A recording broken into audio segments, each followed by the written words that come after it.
Today's workshop is what every parent needs to know about learning to read. I'm excited to introduce you to Abby Roy, a nationally certified school psychologist with more than 10 years of professional experience working with students from preschool to college. She has worked in public schools as a psychologist, an autism and behavior consultant, and is currently an evaluator at the Stern Center for Language and Learning in Williston. She has expertise in providing individualized diagnostic assessments and instructional recommendations based on the science of reading. Abby is passionate about bringing structured literacy to classrooms everywhere and believes that all individuals have the right to read. Joining her is Nicole Chick, who began her teaching career in 2005 as a first grade teacher. Nicole is a literacy specialist with a certificate of advanced study in remedial reading and reading consultancy. During her tenure as public educator, she also taught at the university level and has supervised and mentored student teachers. She has now stepped away from the classroom and has founded Early Literacy Labs, a private literacy instruction and consulting company located in Waitsfield, Vermont, and is an adjunct professor at Norwich University. One of her passions is advocating for dyslexia awareness. Thank you so much for joining us today.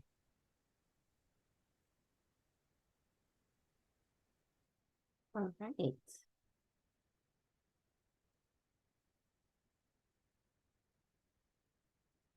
Okay, hello everybody. Thank you for being here today. As Karen said, my name is Abby, and I'm a school psychologist and evaluator at the Stern Center for Language and Learning. I'm also a board member for the Northern New England Alliance of the International Dyslexia Association. We serve Vermont, New Hampshire, and Maine. We're partnering today with the Reading League Vermont and Vermont Family Network, Stern Center for Language and Learning. Vermont Family Network is graciously hosting this event today. I want to thank them. All of these organizations are great resources for you to seek additional information about reading and beyond. So before I jump into our learning objectives today, I want to tell you a little bit about my why behind doing this presentation. In my work as an evaluator, I get lots of questions about reading problems. And when my assessment is complete, I spend time with clients and families reviewing the results. And I have learned that in order for them to understand the problems with reading, they need a basic understanding of what reading development is supposed to look like. It's not enough to know that there's a problem or have a diagnosis. You want to know what to do about it. As a parent myself, I know there's nothing worse than seeing your child struggle and not knowing what to do about it. So I've found myself having these conversations weekly, if not daily, not only with the families of my clients, but also with friends and peers who have children learning to read. And as I have these conversations with individuals, it really struck me that this is information that all parents need to know, and especially parents of struggling readers. So thanks again for being here today. Many of you sent some great questions ahead of time, some about specific student profiles. And while we won't be able to address specific learning profiles today, I want you to know that this information applies to all learners, whether it's dyslexia, trauma history, or a student learning English as a second language. No matter what the learning profile looks like, our end goal is always the same, and that is to become a proficient reader, to be literate. And thanks to science, we have a lot of information now about what a reading brain should look like and what needs to happen to get us there. So let's take a look at our learning objectives. We're going to do a very quick overview of our literacy scores in this country and in Vermont. And we're going to talk a little bit about what happens in the brain when we learn to read. So I want to try and take some of that science and distill it into just little nuggets of information to help you understand how our brains become reading brains. This will lead us into a discussion about the science of reading. Many of you have likely heard this hot topic lately, all over the national news. We want to break that that term down for you, talk about what it is and what it's not.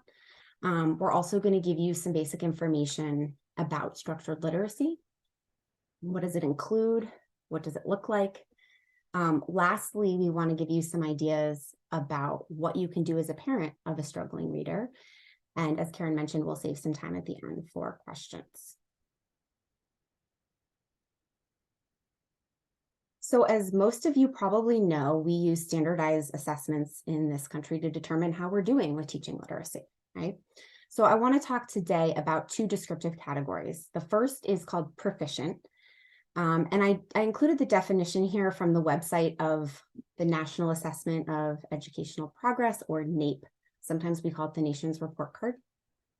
But basically, proficient means that you have mastered literacy skills to the degree that you can access the content in school in all subject areas, right? We know that reading is crucial for math, science, social studies, etc., right? There's also another descriptive category called basic. And basic essentially means that these kids have only partial mastery of prerequisite skills necessary to read, to access that curriculum. So essentially it means that they have gaps or holes in their reading that prevents them from participating independently in that curriculum. So the graph on the right is just a picture of how fourth graders in Vermont are performing over time in yellow. And that black line is across the country. So you can see that our scores are progressively going down. And in 2022, 34% of Vermont fourth graders were at or above proficient reading levels compared to 33% nationwide, and 62% at or above basic level compared to 63% nationwide. So that means that 38% of fourth graders in Vermont are not reading at even a basic level to participate independently in school. Imagine what that must feel like. One of the reasons it's so alarming is that we do know that with the right instruction, we can teach nearly 95% of children to read. So let's get into that. Okay, so I'm going to take a look at the chat here. I want to do a quick vote. Agree or disagree? You can use your thumbs up or thumbs down icon. If you think that our brains are wired to read, put a thumbs up. If you think our brains are not wired to read, put a thumbs down. Let's see if I can take a look here at the chat. All right. So if you said thumbs down, you're correct. Our brains are wired for spoken language, not written language. Okay. So, there we go. Spoken language, because spoken language is about 60,000 years old, our brains have evolved to include a part that is dedicated to language. So this is why we can talk to babies and toddlers and seems like they magically learn how to speak without real effort on your part as a parent. Compared to spoken language, written language is a relatively new phenomenon, right? It's only about 5,500 years old. So we're not born with a reading and writing part of the brain. So in fact, in order to learn to read and write, our brains have to learn a new skill. Just like learning to ride a bike, play a new instrument, it takes practice. So when the brain learns to read, it actually creates new pathways to make a reading network that allows us to read. So let's take a look at what that reading brain looks like. Okay, so here on the left, we have a non-reader, a pre-reader, right? This area here, this green circle, that is the language center in the brain. So remember, we're wired for language, right? And so, like I said, toddlers, they're starting to talk, 18 months, they're a year starting to talk. You can see that this is active in pre-readers. Young children can say the word cat and understand its meaning long before they can read the word cat, right? So over here, beginning reader, let's take a look at this right-hand side. When children start to learn letters, they recruit a part of our brain here, this red circle, that processes visual information, okay? So this is when they start to learn letters. Letters are visual information.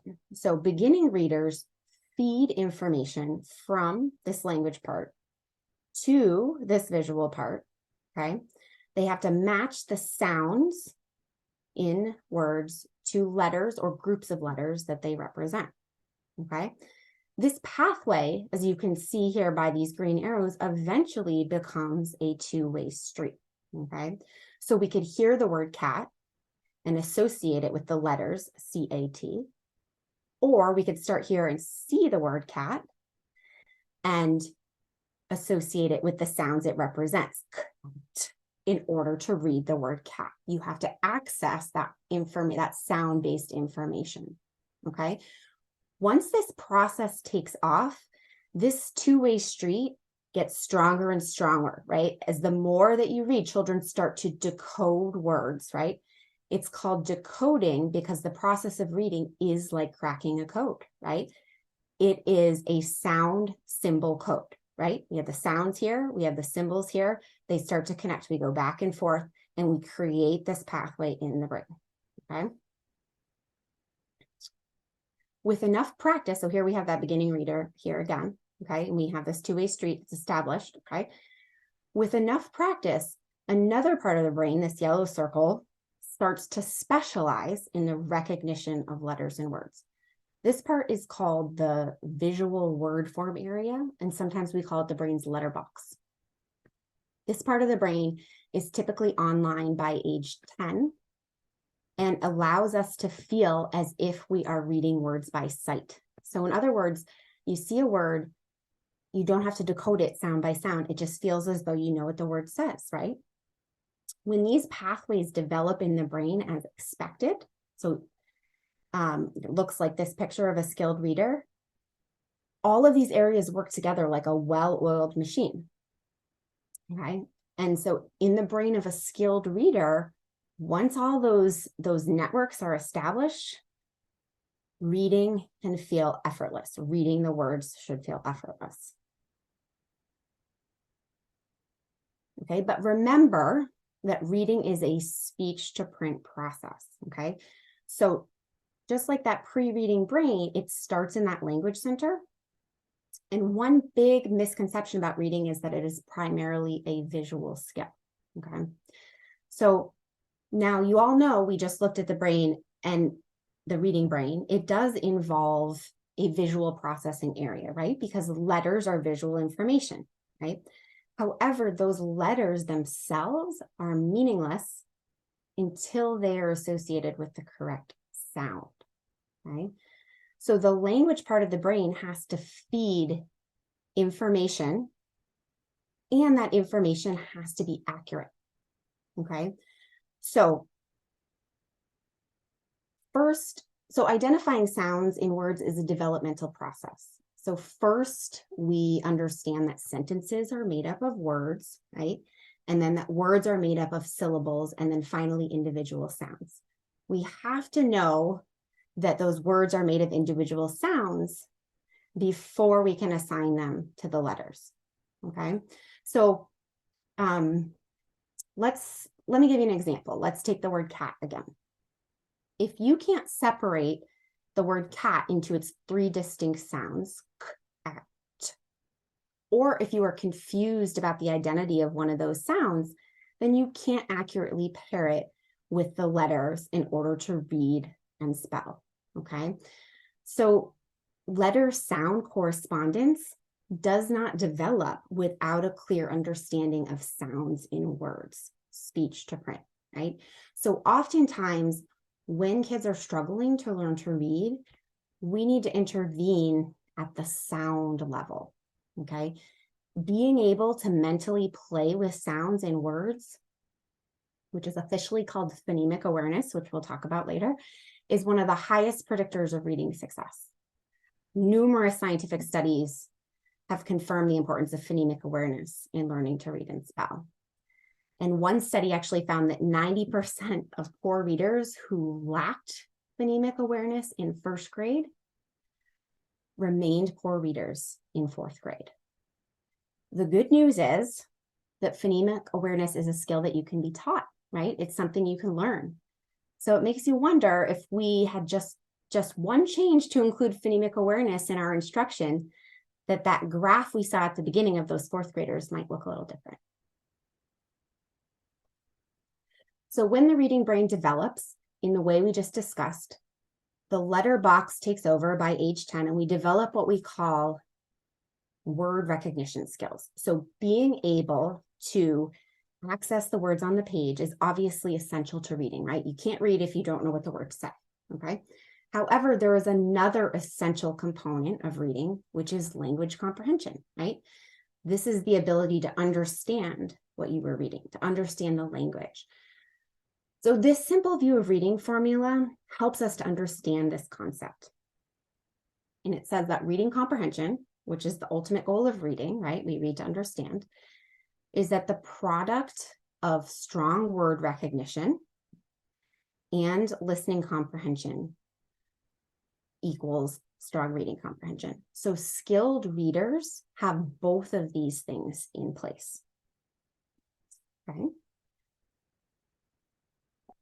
But the path to supporting a struggling reader requires that we think about both of these components, right? Not all readers, not all struggling readers are equal, okay?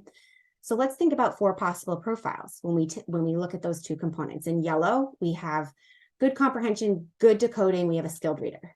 In red, we might have someone with good language comprehension and poor decoding skills. This is often looks like a classic kind of dyslexia profile.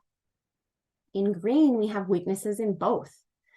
This profile typically requires the most intervention, as this child will need both work on decoding, the word recognition, and language support.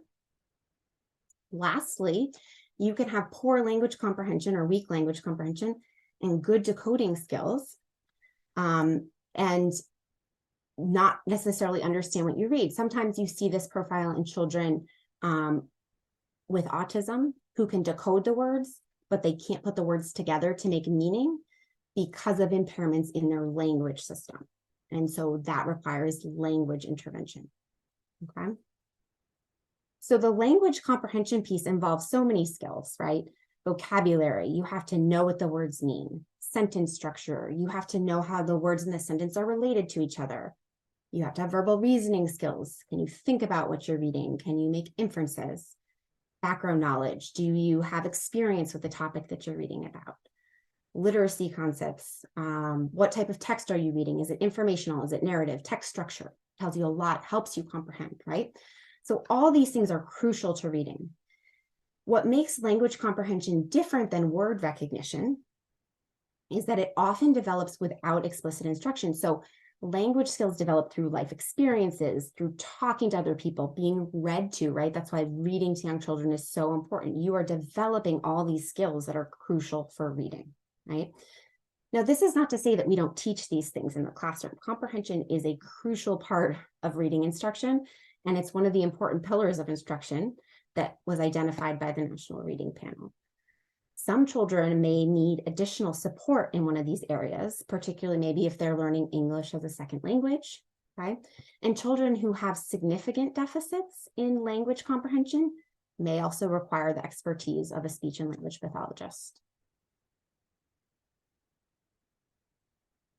The process of developing fluent and automatic word recognition is much more complicated, and so that's what we're spending a lot of our time on that today.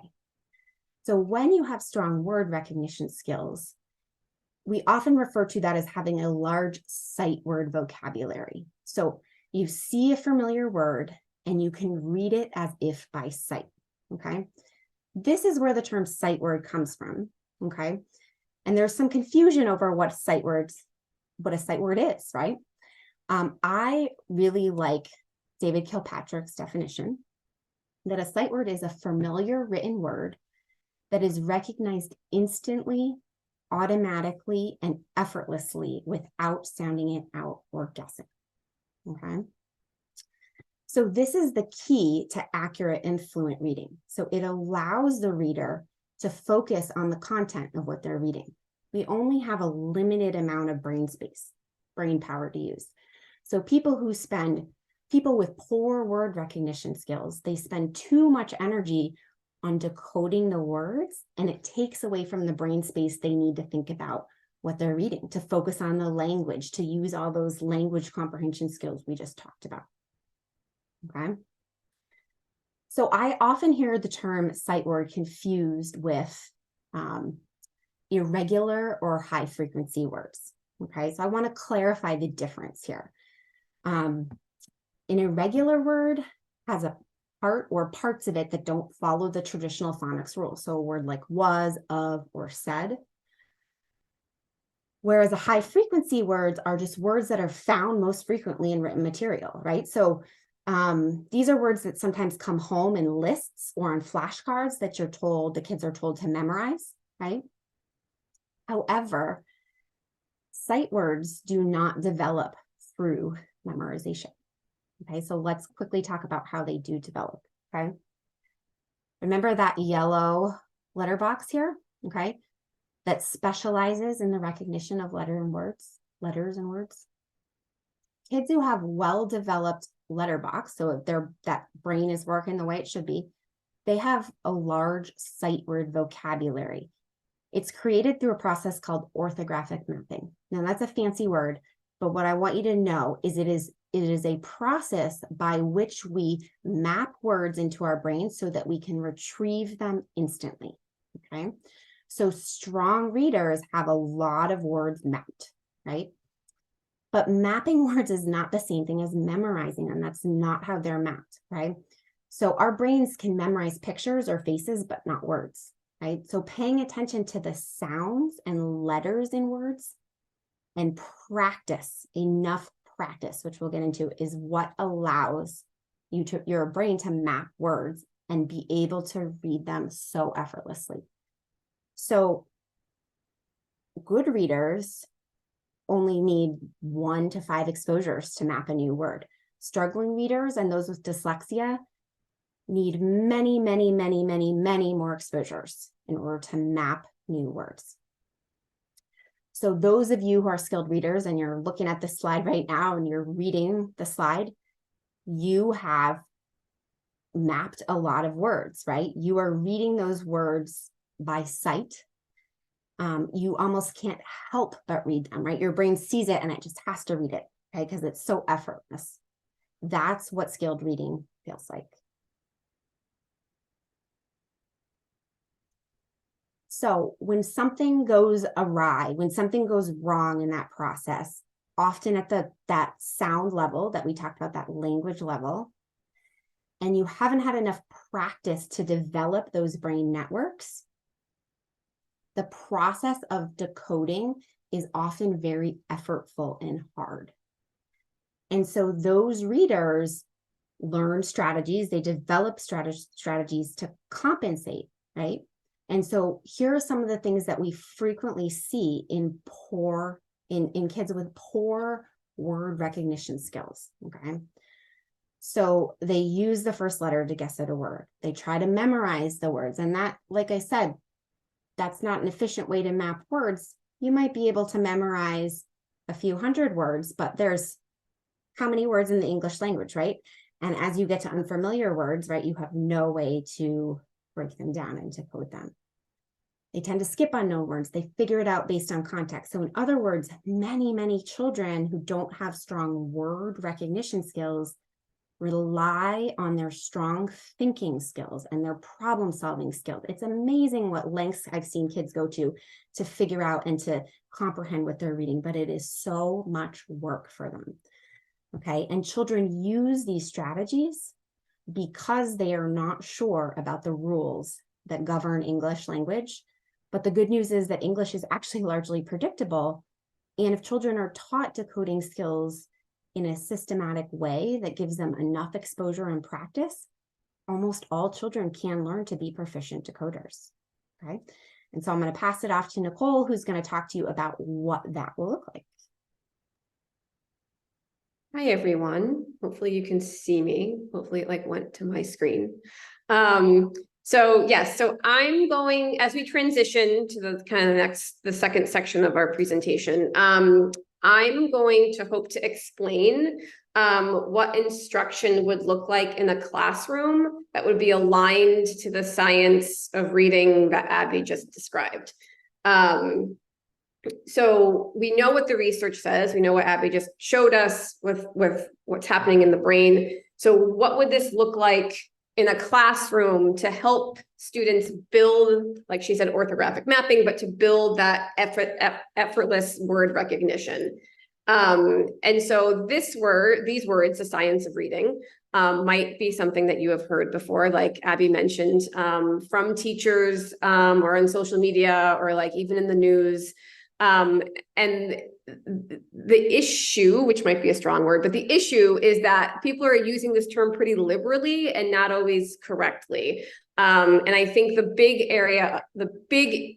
issue with it is that it's not like a program you can just buy and implement in a classroom. It's actually, as our slide is showing us here, a vast body of research on how kids learn to read and using the research that Abby just described. And teachers might even say, well, I do the science of reading, but again, you can't buy it in one program. There are, however, best practices that align with the research, which I will discuss in my portion of the presentation.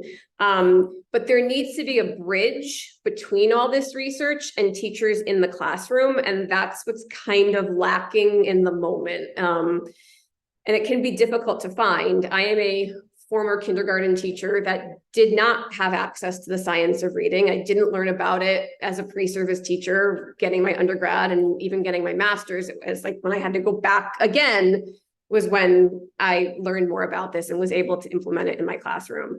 So as I'm covering these things of what should be happening in a classroom, I want you to be reflecting on, as a parent, what do you see coming home with your children? What kind of things are you seeing coming home from your district, and reflecting on, is it matching or are you seeing something different than what I'm presenting here today? So next slide, Abby. So in a nutshell, in a quick way to say it, so there's the science of reading, which is the evidence, and what's it mean for the classroom is that it would look like a structured literacy approach, which is what I will dive into today. And sorry, I have my slides over here, so if I keep looking this way, it's because they're over here. So I will talk about like what this looks like and what this sounds like in the classroom. We use the science about how the brain learns to teach children to read, and there are curriculums out there that claim they are science reading based, when in reality, they might be actually teaching some of those strategies that Abby talked about earlier about, just looking at the first letter or looking at the pictures and, taking a guess. The biggest thing about this, and I cannot stress this enough, is that if it is a structured approach to teaching literacy, they are never taught guessing strategies. They are taught explicitly how to decode words, and we'll get further into that. So it's a kind of a lot on this slide. And I'm going to be talking more about what's under guiding principles. I'm going to talk briefly about components, but then spend more time on the guiding principles. So components of a structured literacy lesson or portion of your day. There is always time for phonemic awareness instruction. I will say focus more heavily on the early grades, grades K through 2. And again, that's the ability to hear and manipulate sounds in words. There is decoding instruction. So then you have these sounds and then now matching them to letters and decoding the letters in the words. Direct spelling instruction, word analysis or morphology, which is the study of word parts and the meaning they carry. So prefixes, suffixes, root words, sentence structure or syntax. So how to comprehend at the sentence level and what makes a sentence grammatically correct. And semantics or word meanings, which encompass a lot of things, vocabulary and homophones and figurative language. And there's so much in there. And as Abby mentioned, there is also the language comprehension piece, which is also explicitly taught, which we're focusing more on like the word level recognition part, but that piece is also taught.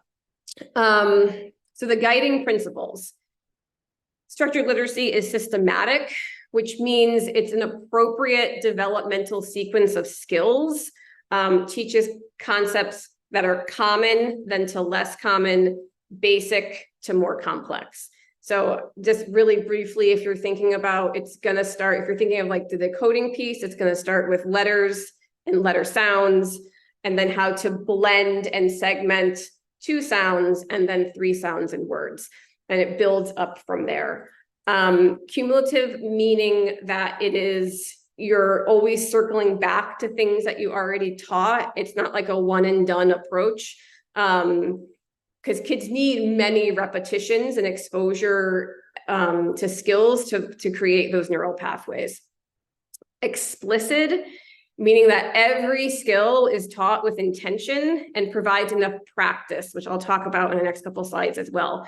It does not assume that kids are just going to pick these things up through exposure or through guessing. And then multisensory, meaning, sorry, I'm seeing things in the chat and I don't know if I should be like looking at that or not. Sorry. So multisensory, meaning that it's multiple senses involved in a task. So it's not just kind of like, I'm going to give kids some sand and they're going to write their letters in sand. They could, but it's also the idea that they are using more than one sense at a time, which strengthens those neural pathways. So for example, if a child was practicing the letter O formation in a sand tray, they would be saying the letter name. They'd be saying maybe a picture cue that matches that letter sound, and then saying the sound. So it looked like O, octopus, ah.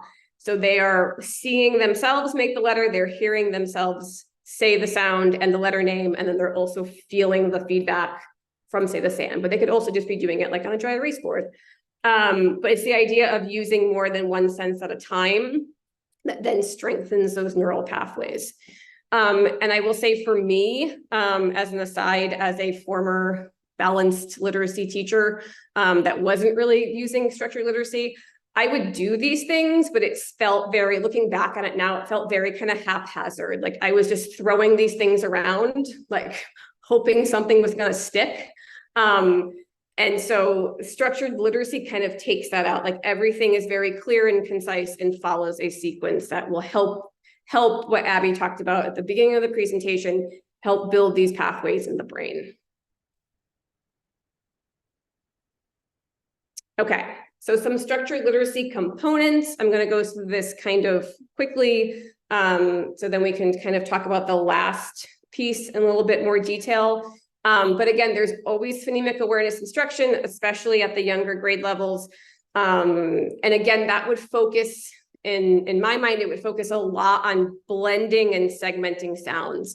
So something that I do, with my students is I call it turtle talk, which I think came from Carolyn Strom.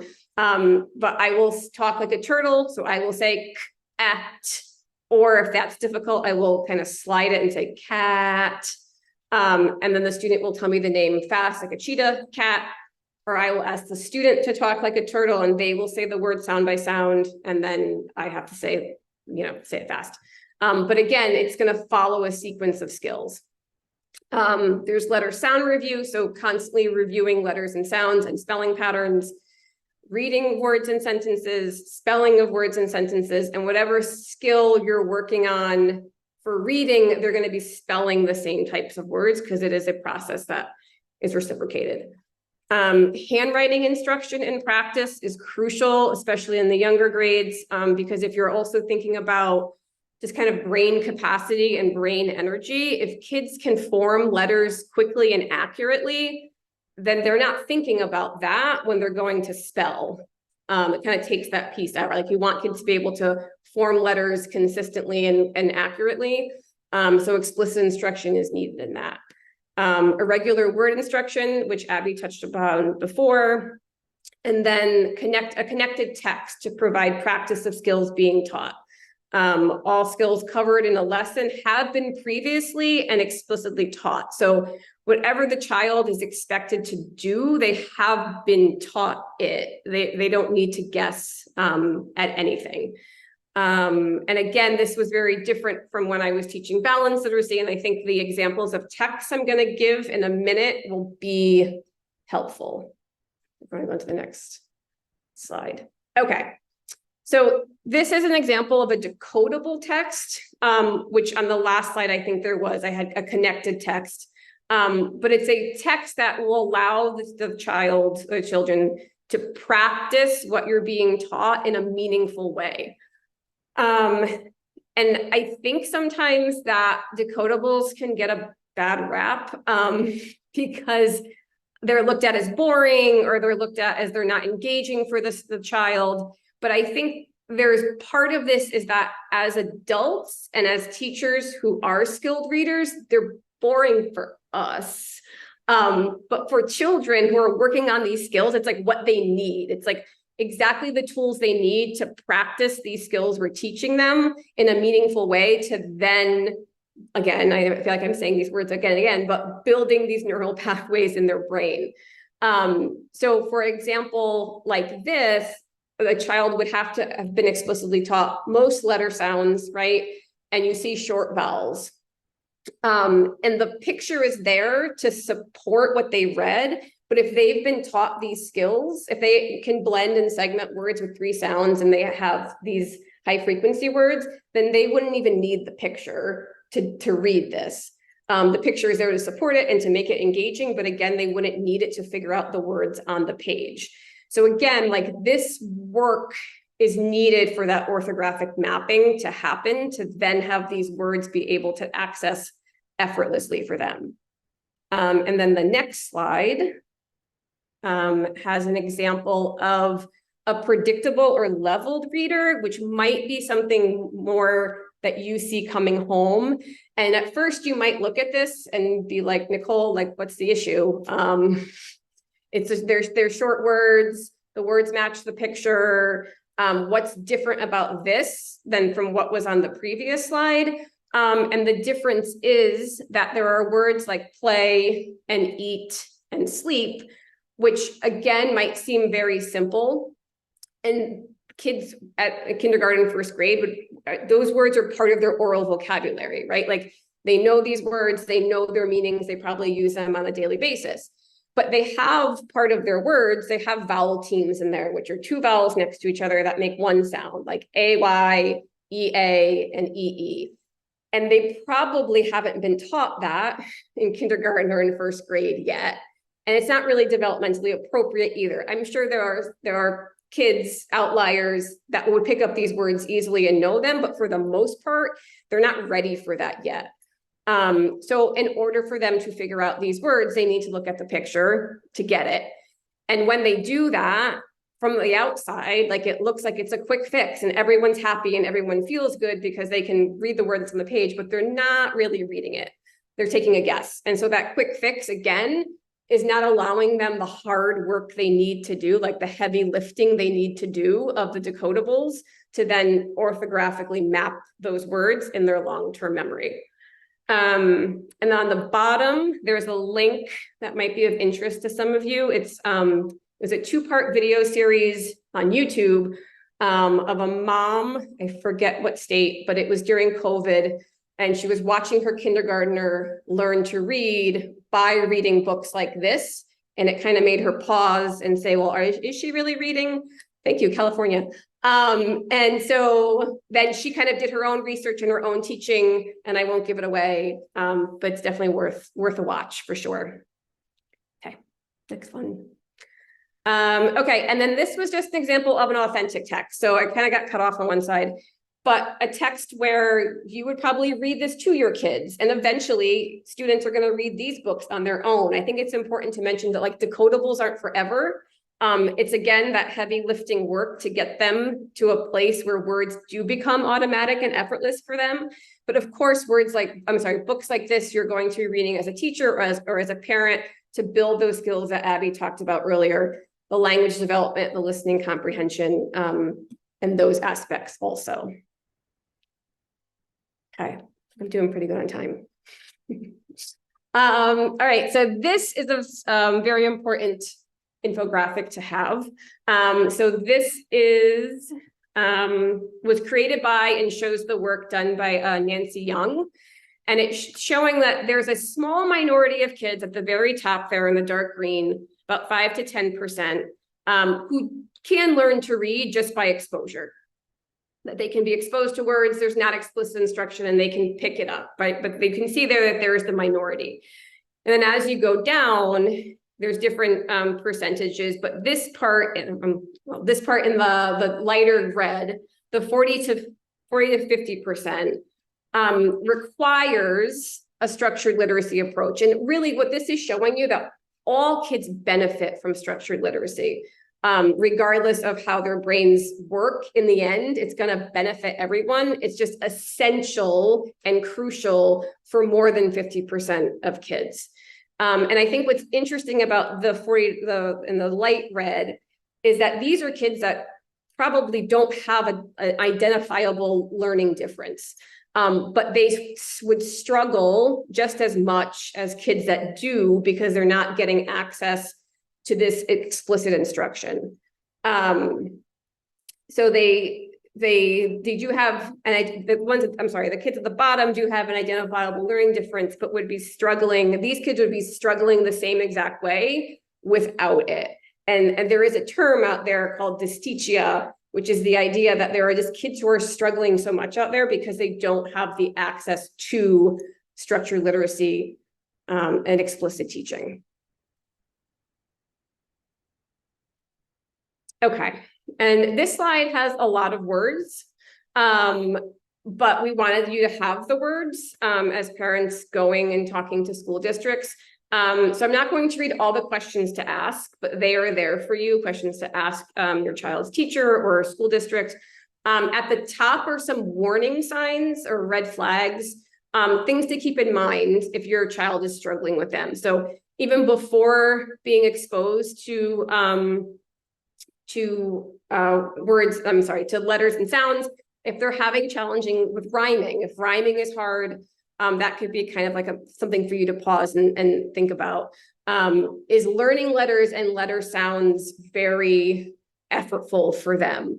Reversals beyond first grade. So B's and D's are hard for lots of kids in kindergarten and first grade. If it's going beyond that, that might also give you a second to pause and be like, well, what is the issue that's causing this? And I will say why it's typical through first grade is that we learn early on, our brains learn early on, like no matter how I kind of turn these scissors, like they're scissors, right? Like no matter which way I turn them, they're scissors. Until you have letters like B and D. And then kids are like, wait a minute, you're telling me this thing that faces one way is now something different when I turn it another way. So that's why sometimes it takes longer, but like beyond first grade, it could be a cause to pause and look more into it. Can't read a word out of context or a nonsense word, and use of those strategies we talked about before. And also skipping words, I know are also kind of like saying a instead of the and the instead of a. I mean, some kids with learning differences, they're struggling, they're concentrating so much on the longer words that those little words, they're kind of like, I'm just going to skip over them. I'm not going to worry about them. So that could also be a reason to kind of stop and kind of think about what's happening. And then what we have left for you are some resources of different websites. I'm not going to go through all of them, but they're all there for you. And then on our last slide, we have links to some decodable texts. The ones that are underlined are websites that you can go to and check out. The other ones you can search on Amazon and you will find them. But ones that Abby and I have used in our own practices. And I will say that the Project Read AI is a new one. And I've been a little leery of AI. I did try it out. And it has like a scope and sequence, so you can pick what skill you want to focus on. And then it like generates like a short story like right away. Some seem better than others, but it's worth at least like playing around with to see if it's something you might be interested in. And I think And there's our information. Okay, thank you, Nicole and Abby. So we have some questions that have come in as a result of registration and a couple of comments in the chat. I can read a couple of comments. I think this was for Nicole. I'm sorry you had to go back to learn so many times to get this information. I'm very grateful you persisted. Another comment, structured literacy provides sequential instruction presenting the 6-syllable types in the English language and 4-syllable divisions to build upon. This could be a question on understanding that comprehension is based on a broad base of knowledge, so the tricks taught, like find the main idea, are meaningless if kids aren't taught about the world around them. For example, 45 minutes a day, reading whatever you want is a waste of instruction minutes. So like I said, I'm not quite sure whether that one's a question or a comment. But I'll go ahead and maybe go through a couple of the questions that we saw. And all of you on the call, you can either put any more questions in the chat, or you can feel free to unmute yourself and ask questions. So one of the questions we have is, how do you determine dyslexia in children if they cannot read yet? Yeah, that's a great question. It is a difficult thing to do because, as we talked about, children are acquiring these skills in a developmental sequence, right? And so part of what we expect, so in order to test kids at a young age, they're still learning a lot of these skills. And so we don't have a lot of tests that are necessarily sensitive enough or reliable enough to be predictive of future reading outcomes or achievement. That being said, one of the reasons that we included sort of those warning signs is that if we think about sort of learning to read and dyslexia on a spectrum from being mild to severe, right? We know that this structured literacy, this approach works for everyone, right? And so if you see those warning signs and you have concerns about these early skills, particularly that those phoneme, the ability to play with sounds and words, then why not? This is why early intervention is so crucial, right? Why not give them that instruction so that whether or not you call it dyslexia, right, the child needs it, right? And so I will get this question a lot at the Stern Center, is it too early to evaluate? And I say, regardless of whether or not you get a diagnosis, you will have a lot of information about what the child can do and what they can't, right? And if we have skills that we know that they can't do, then we're going to teach those skills explicitly, systematically, all those things that Nicole just talked about. We did include a link to Nadine Gabb's website, the Gab Lab. She is a researcher out of Harvard School of Education who spends a lot of time looking at dyslexia and early young readers, sort of early intervention. And she has a list there of early literacy screeners to check out, right? That you can use if you have concerns about dyslexia in children. We also know that it's highly hereditable, right? There's a genetic factor. So if we're seeing some of these signs in young children before they can read, and we know that mom or dad or aunts or cousins or uncles were also dyslexic, had a hard time learning to read, like all of those things matter, right? Those are sort of risk factors. So those things matter as well when we're thinking about early diagnosis. But to me, it's really early intervention, right? We don't need to necessarily hang our hat on the diagnosis, but we need to give these children the instruction that they need. Yeah, and something I will add is that I believe in the definition of dyslexia. It says that like the child is struggling in spite of getting high quality reading instruction, which would be everything that we just talked about in this presentation. So yes, structured literacy is great for everyone, but if you have a kid that's kind of getting what should be happening in the tier 1 or in the regular ed classroom that's high quality and they're still struggling, then that is where the assessment and the evaluation might be more of a question to pursue. But if they're not reading yet, it's more of, like Abby said, the early intervention and the early phonemic awareness skills you could be providing this child that will hopefully then help that child and other children just like them along the way, if that makes sense. I just saw that question come through, Right. Karen, about Vermont having a dyslexia law. The answer is no. We are one of 4 states that does not have a dyslexia law. So that's a quick answer. One thing that I am going to share a moment before we leave today is a link for those of you who are interested in connecting potentially with other community members who are interested in literacy, interested in joining or starting some literacy-based initiatives in our state, community-based or otherwise, so that you can connect with others. We are, at IDA, working on helping people to understand why things like dyslexia law would be very helpful, and really screening. If you're interested, I encourage you to put your information into that form, and then you'll receive a follow-up email connecting you to people in your community who have similar interests. Okay, someone also recommends a podcast episode with Dr. Nadine Gabb. So that's in the chat, Awesome. as well as a link to that. Yeah, great. So another question we had was, are there any tips on how to overcome a child's resistance to practicing reading at home?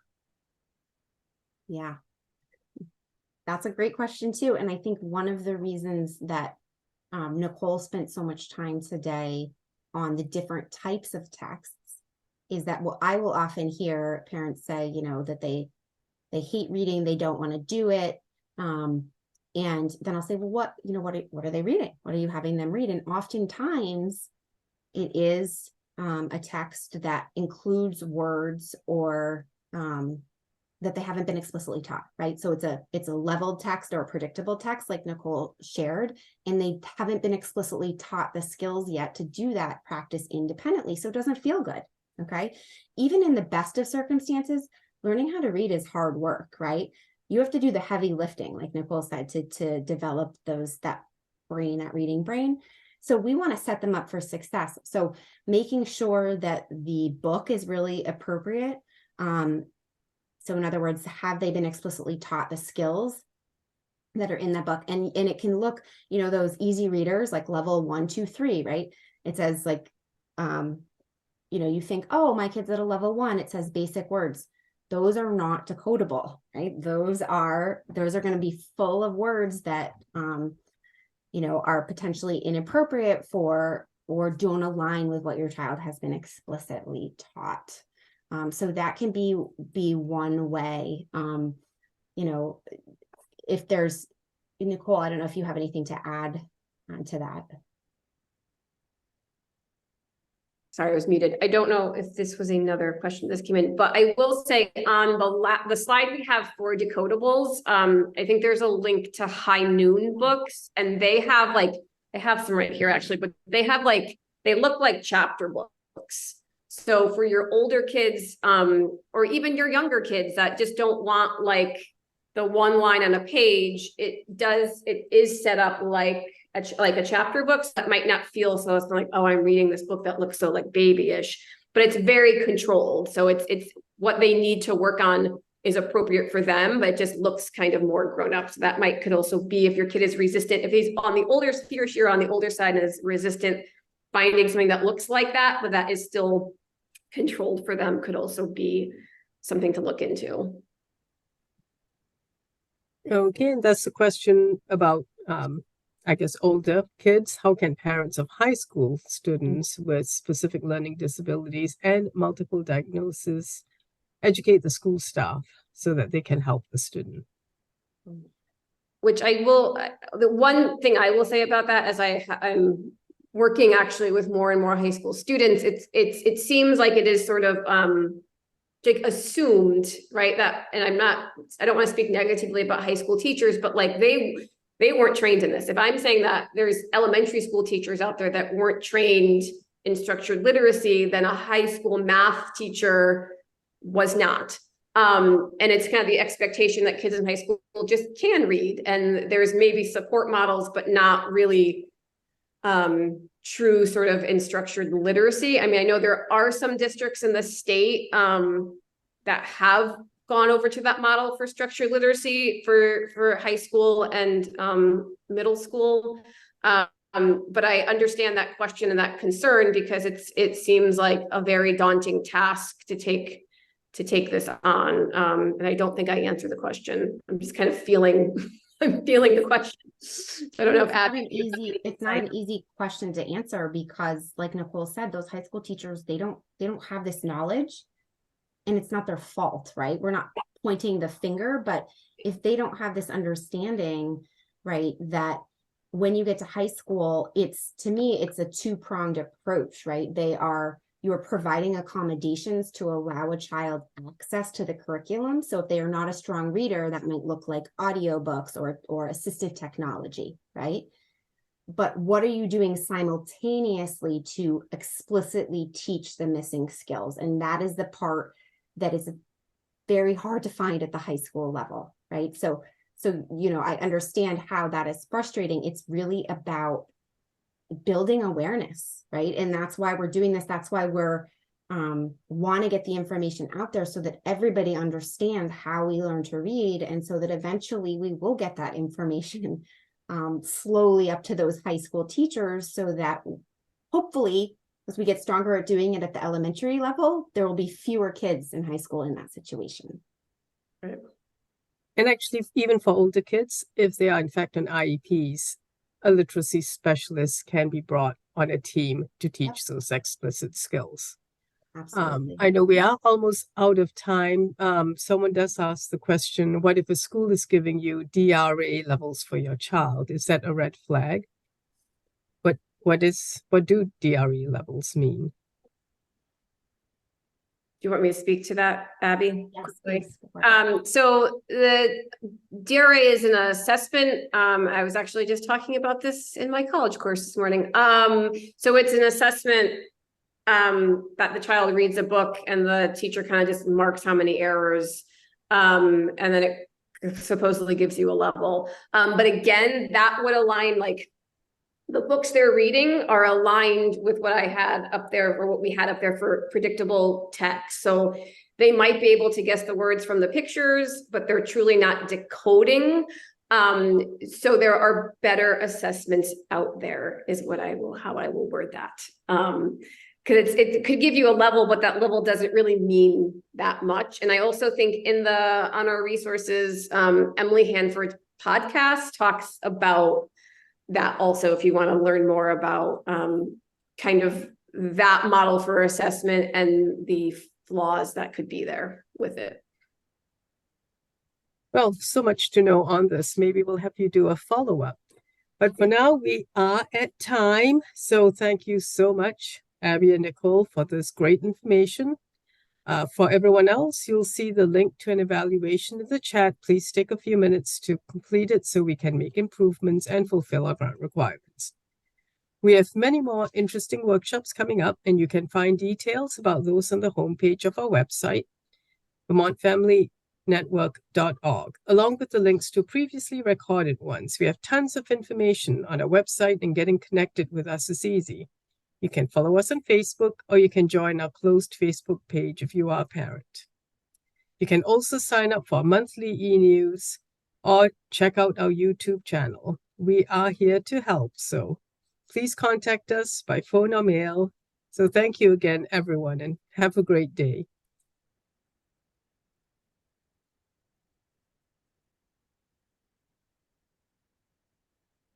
Today's